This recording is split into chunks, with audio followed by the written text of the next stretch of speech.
მოგესალმებით. მე ვარ ნინი, მენტალური ზრდის აკადემიის მენტორი და დღევანდელ ვიდეოში განვიხილავთ ჩარლზ ენელის სურვილების ასრულების მასტერ გასაღების რიგით მეხუთე გაკვეთილს, რომლის სათაური არის შემოქმედებითი გონება.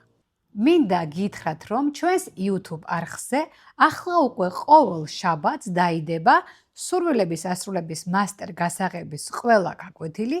წინა გაკვეთილები მეოთხე, მესამე, მეორე და პირველი უკვე არის ატვირთული YouTube არხზე, ხოლო მომდევნო გაკვეთილებს ეტაპობრივად განვიხილავ თქვენთან ერთად. თუ მოგწონთ მსგავსი ტიპის ვიდეოები, გთხოვთ დამიკომენტაროთ და გააზიაროთ ჩვენი YouTube არხი. გაკვეთილი 5 შემოქმედებითი გონება. ყურადღებით შეისწავლით რა ამ გაკვეთილს, თქვენ გაიგებთ, რომ ყოველი ძალა ან საგანი ან ფაქტი გონების მოქმედების შედეგია.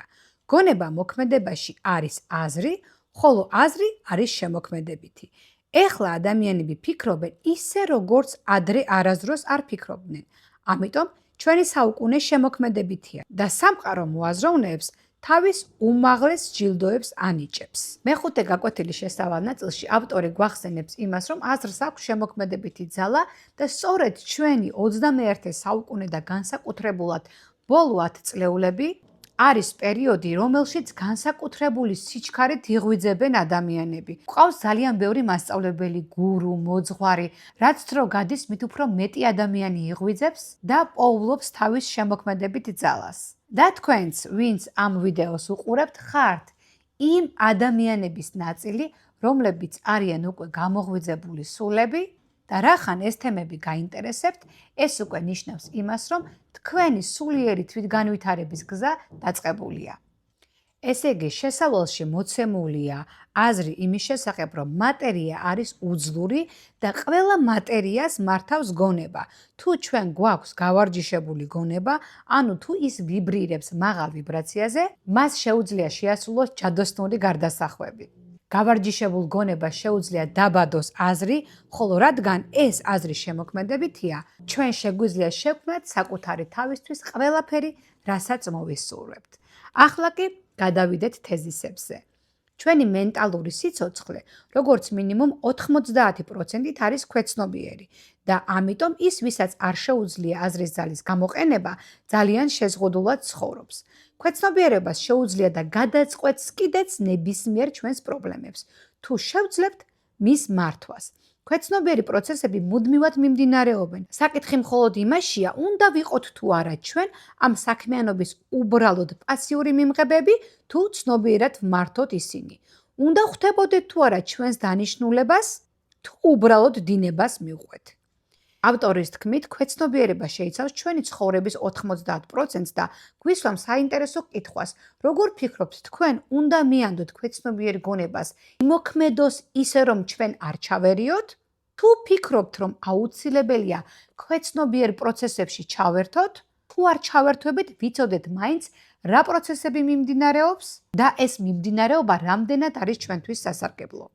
ჩემი აზრით ძალიან მნიშვნელოვანია ადამიანმა იცოდეს ქვეცნობიერ გონებაში რა პროცესები მიმდინარეობს. ხშირ შემთხვევაში აუცილებელიც კი არის მათში ჩარევა. განსაკუთრებულად მაშინ, როდესაც ჩვენ არ მოგწონს ის რეალობა, რომელშიც ცხოვრობთ და გვინდა უკეთესი ცხოვრება გქონდეს. და რახან ვიცით, რომ აზრი არის შემოქმედებითი, ხოლო აზრს შეუძლია მართოს ქვეცნობიერი გონება ცნობიერი გონების გავლით, ჩვენ შეგნებულად უნდა წარმართოთ ქვეცნობიერი პროცესები ისე, რომ ჩვენი ცხოვრება უკეთესობისკენ შეიცვალოს. ჩვენ შეგვიძლია შეგნებულად გამოვიყენოთ ყველა სასურველი მახასიათებელი, რომელიც გაგვაჩნია. ასევე შეგვიძლია დავთრგუნოთ არასასურველი მახასიათებლები და აუკრძალოთ მათ გამოვლენა. ვიმეორებ, ეს გონება, რომელიც ჩვენს ფიზიკურ სხეულს განსაზღვრავს, არა მხოლოდ მემკვიდრეობითი მიდრეკილების, არამედ საშინაო, სამუშაო და საზოგადოებრივი გარემოს შედეგია, საიდანაც ვიღებთ უამრავ შთაბეჭდილებებს, იდეას, ცრუ რწმენასა და მსგავს აზრებს. ბევრს ვიღებთ სხვებისგან აზრების, წინადადებებისა და მტკიცების სახით. ბევრი არის ჩვენი საკუთარი აზროვნების შედეგი, მაგრამ თითქმის ყველა ეს აზრი მიღებულია ჩვენი ხანმოკლე შემოწმებების და ფიქრის შედეგად და ხშირად მათ გარეშეც კი. როგორც ავტორი ამბობს, ჩვენი გონება არის მემკვიდრეობითი. ანუ ჩვენი გონება ატარებს ინფორმაციას, რომელი ინფორმაციებიც ჰქონდათ ჩვენს წინაპრებს, ჩვენს ბებია-ბაბუებს. გარდა მემკვიდრეობითობისა, ჩვენი გონება მიდრეკილია აიღოს ინფორმაცია იმ გარემოდან, რომელშიც ვცხოვრობთ და ეს გარემო არ შედგება მხოლოდ ჩვენი ოჯახის წევრებისგან. ჩვენ გვყავს მეგობრები, გვყავს თანამშრომლები, ვართ სოციალური არსებები და მუდმივი კომუნიკაცია გვიწევს სხვადასხვა ადამიანთან. და რაოდენ გასაკვირიც უნდა იყოს, ჩვენი გონება ჩვენგან დამოუკიდებლად იწვევს იმ ინფორმაციას, რომელიც ჩვენს ირგვლივ ტრიალებს. და ყველა ინფორმაცია, რომელიც მეტნაკლებად შეგვეხო ჩვენ, ემოციურად დაგვტვირთა, გაგვახარა ან გაგვანაწყენა, ეს ინფორმაცია გადაცემული არის ქვეცნობიერ გონებაში და ის თავისთავად გავლენას ახდენს ჩვენს ცხოვრებაზე. საკუთარი გამოცდილებით მინდა გითხრათ, რომ განსაკუთრებულ ნეგატიურ ინფორმაციას ატარებს ტელევიზია.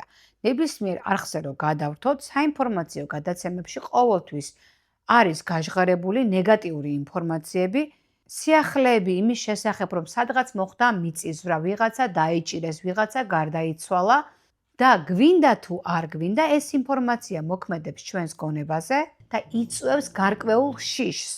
ეს შიში, რა თქმა უნდა, არის გაუცნობიერებელი. ანუ ჩვენ შეიძლება რაღაც სხვა საქმეთ ვიყოთ დაკავებული, საერთოდ არ ვუსმენდეთ ტელევიზორს და იმ მომენტში, როდესაც რაიმე ნეგატიური ინფორმაცია გაჟღერდა, მოვიხედეთ ტელევიზორისკენ, წამოვიდა ჩვენი ყურადღება ინფორმაციის მიღებაზე, გავიგონეთ ეს არასასიამოვნო ინფორმაცია, დავიტვირთეთ ნეგატიური ემოციებით, ხოლო გონებამ ამ დროს დაიწყო ავტომატური კავშირების გაბმა ჩვენს ცხოვრებასთან. მე ხომ არ დამემართება ასე, რაიმე საფრთხეში ხო არ ვარ, ჩემთან ხო არ მოხდება მიწისძვრა, ავარიის საფრთხე ხო არ მემუქრება და ასე შემდეგ. ანუ ტვინი გაუცნობიერებლად გაშინებთ იმ ინფორმაციით, რომელიც შეიძლება საერთოდ არ გეხებოდეთ თქვენ. სწორედ ამიტომ ჩემი დიდი რეკომენდაციაა მაქსიმალურად შეზღუდოთ ტელევიზორთან ურთიერთობის დრო და დღის განმავლობაში გაფილტროთ ყველა შემოსული ინფორმაცია. აი ასე ვქნით ჩვენ მუდმივად ჩვენს თავს. დღევანდელი ჩვენი წინააზროვნების შედეგია, ხოლო ხვალ ჩვენ გავხდებით ის, რასაც დღეს ვფიქრობთ. მიზიდულობის კანონს ჩვენთვის მოაქვს არა ის, რაც მოგწონს და არა ის, რაც გსურს და არა ის, რაც სხვებს აქვს, არამედ ჩვენი საკუთარი. ის, რაც ჩვენ ცნობიერად თუ ქვეცნობიერად შევქმნით აზროვნების პროცესში. სამწუხაროდ, ბევრი ჩვენგანი ამას ქმნის არაცნობიერად.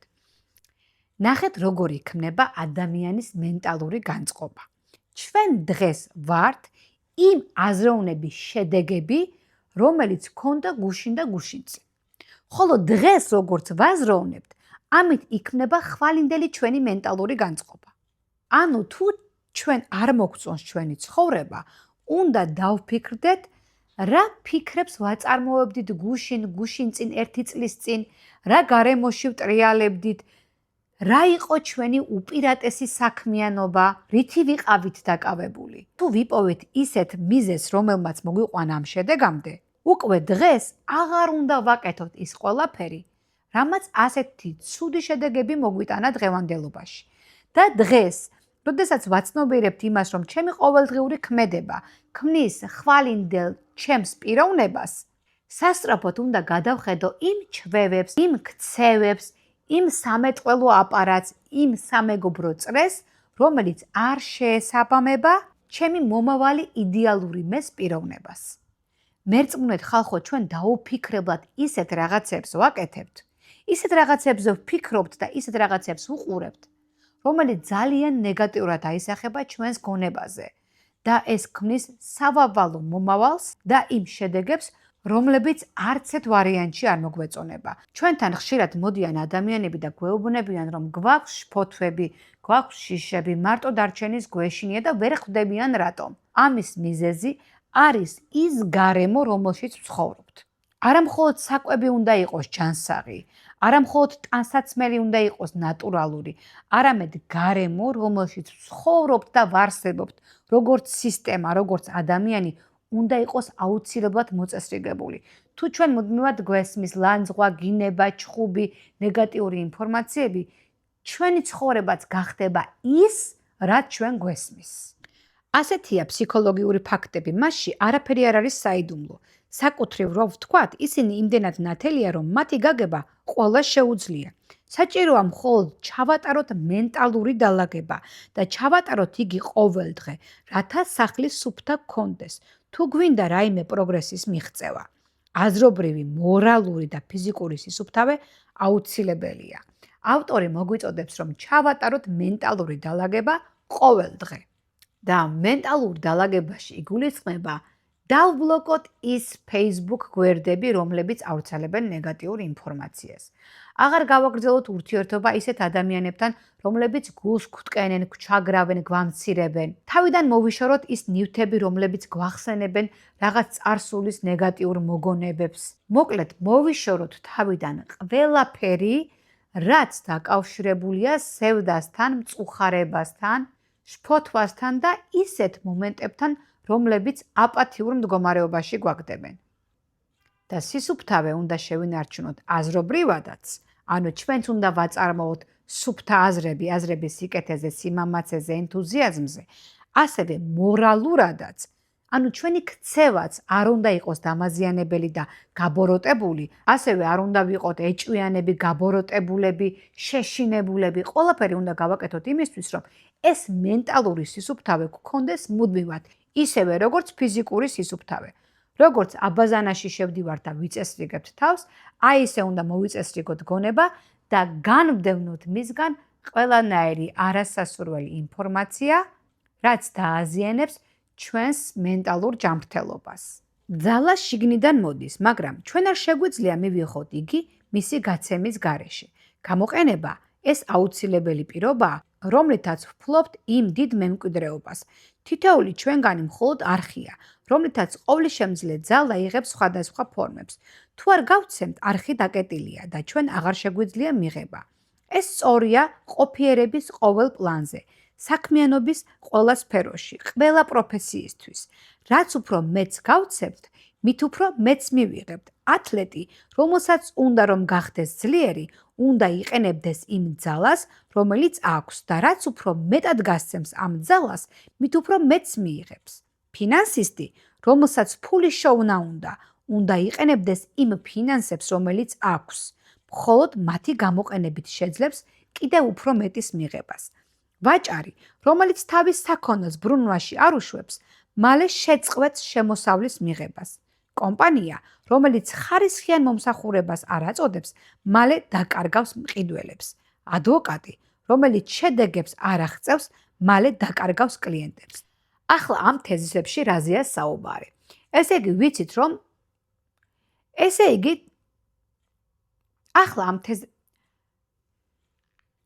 ამ თეზისებში საუბარია გაცემის მნიშვნელობაზე. ნებისმიერ პროფესიაში ძალიან მნიშვნელოვანია გაცემა. თუ ჩვენ არ ვიცით სწორი გაცემა, მაშინ ჩაიკეტება შემოსავლის არხი. და აქ მოყვანილია მაგალითი ვაჭარზე, ფინანსისტზე, იურისტზე და ასე შემდეგ. მე მინდა მოგიყვანოთ მაგალითი საკუთარი გამოცდილებიდან. მე როგორც მენტალური ზრდის აკადემიის მენტორი, ვატარებ ონლაინ კურსებს და გვყავს ჩვენ მონაწილეები, ხომ? ანუ ჩემი გაცემა როგორ გამოიხატება? კურსზე მოხვედრილ ყველა ადამიანს უნდა მივცეს სამართლიანად ის ინფორმაცია, რომლებიც ამ ადამიანებმა იყიდეს. თუ მე მათ მოვატყუებ, გავაცურებ, ან რომელიღაც მიმართებაში მათ მოვაკლებ იმ ყურადღებას, რომელიც ეკუთვნით, მაშინ ჩემი მიღების არხი ჩაიკეტება. ან კიდევ მეორე მაგალითი, თუ მე როგორც მასწავლებელი გაკვეთილზე შევალ ისე რომ ვიქნებით ცუდ ხასიათზე, არ მექნება განწყობა იმისა, რომ მე გაკვეთილი ჩავატარო და ჩემს სამუშაოს ზერელეთ შევასრულებ, მაშინ აუცილებლად ჩაიკეტება ჩემი შემოსავლის არხი. და თუ თქვენ გინდათ მეტი ფინანსური შემოსავალი, თუ გსურთ რომ გაიზარდოს თქვენი შემოსავლის არხი, ძალიან მნიშვნელოვანია ის საქმე, რომელსაც აკეთებთ, გააკეთოთ სამართლიანად და გულწრფელად. მიუხედავად იმისა, მოგწონთ თუ არა ეს საქმე. აქ არ აქვს მნიშვნელობა თქვენ როგორი ხელმძღვანელი გყავთ, როგორი დირექტორი გყავთ, როგორ გარემოში მუშაობთ. ეს არის თქვენი არჩევანი, რომელშიც გიხდიან იმ თანხას, რაზეც თქვენ ხელი მოაწერეთ და რაზეც ხართ თანახმა და თქვენ ხართ ვალდებული ის საქმიანობა, რომელიც გევალებათ შეასრულოთ სამართლიანად. შეიძლება იფიქროთ, რომ ვინ გაიგებს, თუ თქვენ ცოტა მაპატიეთ და ისაჭკავებთ და არ გააკეთებთ იმას, რაც გევალებათ. შეიძლება ეს ვერავინ ვერ გაიგოს და მართლაც გაძვრეთ ხანდახან და არ გააკეთოთ სამართლიანად თქვენი საქმე. მაგრამ უნდა გვახსოვდეს, რომ სამყაროში არსებობს უზენაესი ძალა, ღმერთი, რომელსაც არაფერი არ გამოეპარება. შეიძლება თქვენ დაუმალოთ თქვენს ხელმძღვანელს, თქვენს დირექტორს, თქვენს მენეჯერს და არ შეასრულოთ სრულფასოვნად ის საქმე, რომელიც გევალებათ, მაგრამ ღმერთს ვერაფერს ვერ დავუმალავთ. და იმიტომ, რომ თქვენი შრომა იყოს დაფასებული არა დირექტორისგან, არა მენეჯერისგან, არამედ ღმერთისგან, უზენაესი სამართლიანობის დამცველისგან, ძალიან გთხოვთ, ყველა საქმიანობა, რასაც კი კიდებთ ხელს, გააკეთეთ მაქსიმალური გულწრფელობით, მონდომებით და ენთუზიაზმით. და მერწმუნეთ ის სამსახური, რომელიც დღეს თქვენ არ მოგწონთ, მაგრამ მიუხედავად ამ ყველაფრისა, თქვენ მაინც ყველაფერს აკეთებთ ისე, როგორც საჭიროა, არ იტყუებით, არ იპარავთ, არ თვალთმაქსობთ და მთელი გულით, მთელი მონდომებით აკეთებთ ამ საქმეს, დაგიფასდებათ. და ძალიან მოკლე ხანში თქვენ გადახვალთ ან ახალ სამსახურში, ან ხელფას მოგიმატებენ, ან დაგაწინაურებენ. მოკლედ მოხდება რაღაცა ისეთი, რაც თქვენ დაგიფასებთ იმ გულწრფელობას, რაც ამ შრომაში ჩადეთ. შეიძლება ეხლა იფიქროთ, რომ ეს არის სისულელე და ეს არის მოგონილი. არა, მეგობრებო, ეს არის ენერგია. ამ სამყაროში ყველაფერი ვიბრირებს, ყველაფერი არის ენერგია და იმ ენერგიის გაცემით, რასაც თქვენ გასცემთ, გიბრუნდებათ იდენტური ენერგია უკან. და ნუ იქნებით უკმაყოფილო თქვენი დირექტორების, მენეჯერების, განა იმიტომ, რომ ისინი ძალიან კარგები არიან, ან იმსახურებენ თქვენ კმაყოფილებას. არა, უბრალოდ იმიტომ, რომ თქვენ უნდა იცოდეთ, რომ ღმერთი ყველაფერს ხედავს და დღეს თუ არა ხვალ, ყველა ჩადებული ძალისხმევა, რომელიც არის გულწრფელი და სამართლიანი, უკან დაგიბრუნდებათ. ჩაატარეთ ცდა, ერთი თვე მიეცით საკუთარ თავს და მომეცით მე, შეასრულეთ ყველა საქმიანობა მაქსიმალურად სწორად, მაქსიმალური დაცულობით და თქვენ ნახავთ, თუ არ შეიცვლება ის ვითარება, რომელიც ადრე არ მოგწონდათ. ძალიან მინდა, რომ ეს ცდა ჩაატაროთ, შემდეგ გაგახსენდეთ ეს ვიდეო, მოუბრუნდეთ და დაწეროთ კომენტარებში. 100-დან 100-ში ვიცი, რომ ეს პრაქტიკა ამართლებს. თუ ვინმეს გაინტერესებთ კონკრეტულად თქვენს შემთხვევაში, თქვენი кейსის განხილვის შემთხვევაში, როგორ შეიძლება გააკეთოთ ისე, რომ თქვენი ენერგია მაქსიმალურად ჩადოთ საქმეში, აუცილებლად მოგწერეთ ჩვენ სოციალურ ქსელში და მე თქვენთვის ჩავატარებ უფასო შეხვედრას, მხოლოდ და მხოლოდ იმისთვის, რომ დატესტოთ ეს პრაქტიკა თქვენ ცხოვრებაში.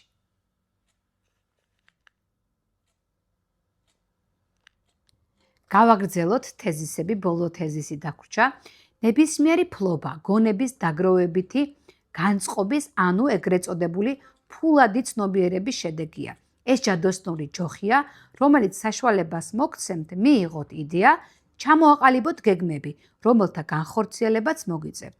ხოლო განხორციელების პროცესი მოგანიჭებთ იმდენივე სიამოვნებას, რამდენსაც მიიღებთ და მიღწევის ფაქტი მოგცემთ ამის საშუალებას. ეს თეზისიც წინამსჯელობის გაგრძელება, ესე იგი მაქსიმალურად უნდა ვეცადოთ ის საქმიანობა, რომელშიც ვართ დღეს დასაქმებული, შევასრულოთ რაც შეიძლება გულწრფელად და სამართლიანად, იმისთვის, რომ ჩვენი ფინანსური ნაკადი გაიზარდოს. იატაკის წმენდაც კი უნდა იყოს შესრულებული სიყვარულით და იმ იმედით, რომ ეს ჩადებული შრომა, რომელსაც დებთ იატაკის მოწმენდაში, თქვენ ათმაგად დაგიბრუნდებათ.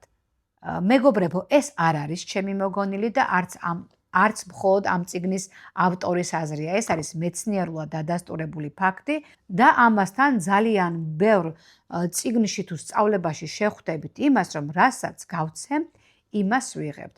ყოველთვის ვეცადოთ, რომ მაქსიმალურად გავცეთ ჩვენი ენერგია და არ ვიფიქროთ იმაზე, დაგვიფასებს თუ არა ამ გაცემას სხვა ადამიანი, იქნება ეს ჩვენი ოჯახის წევრი, მეგობარი თუ ჩვენი დამქირავებელი.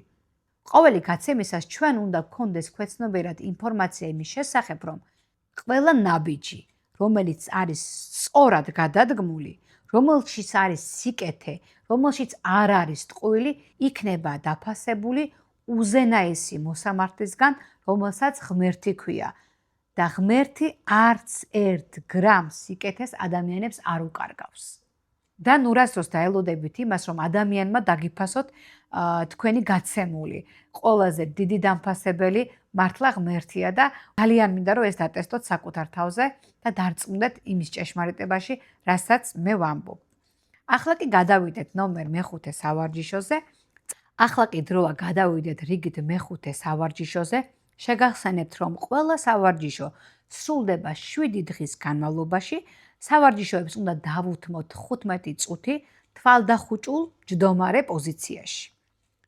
წადით ოთახში პრაქტიკისთვის, დაჯექით იგივე ადგილას, იგივე პოზაში, როგორც ადრე და გონებაში აირჩიეთ ადგილი, რომელიც სასიამოვნო შეგრძნებებს იწვევს თქვენში. შექმენით მისი სრული აზრობრივი სურათი, დაინახეთ შენობა, მიდამო, ხეები, მეგობრები, ყველა დეტალი და ასოციაცია. დაინახეთ ყველაფერი მთლიანად.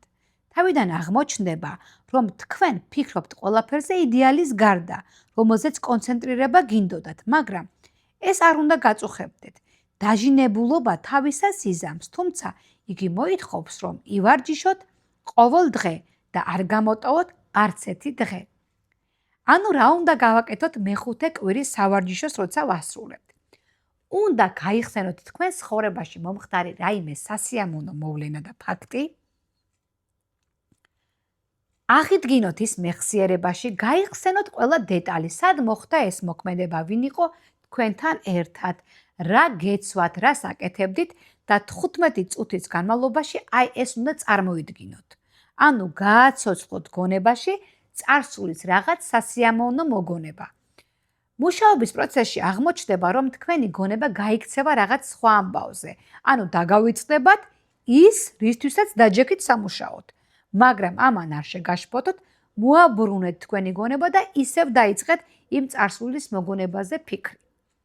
ხოლო თუ თქვენც ხართ ჩემსავით და იმხელა ნეგატივი გაქვთ, რომ არაფერი არ გახსენდებათ წარსულიდან სასიამოვნოდ, შექმნით რაიმე ისტორია, რომელიც ჯერ არ მომხდარა და გინდათ, რომ თქვენ ცხოვრებაში მოხდეს, აღწერეთ ის დეტალურად და თვალდახუჭულ მდგომარეობაში წარმოიდგინეთ 7 დღის განმავლობაში. ეს სავარჯიშო გარდა იმისა, რომ ამშვიდებს თქვენს ფიზიკურ სხეულს, არეგულირებს სისხლის მიმოქცევას, ამშვიდებს ნერვიულ სისტემას, სხეულში ამაღლებს ვიბრაციებს და სასიამოვნო განწყობებს გიქმნით. ეს არის ერთ-ერთი ყველაზე სასიამოვნო სავარჯიშო მასტერ გასაღების სავარჯიშოებიდან და დარწმუნებული ვარ, თქვენც იგივე სიგრძნობთ, როდესაც ამ სავარჯიშოს შეასრულებთ. დღეისთვის სულ ეს იყო, მომდევნო შაბათს აგეტვირთებათ მე-6 გაკვეთილი. მე იმედს ვიტოვებ, რომ თქვენ მუშაობთ საკუთარ თავზე, ასრულებთ ამ სავარჯიშოებს და ცდილობთ, რომ უკეთესი ცხოვრება შეიქმნათ. გახსოვდეთ, რომ საკუთარ თავზე მუშაობით ეს შესაძლებელია. მე კიდევ გემშვიდობებით მომავალ შეხვედრამდე.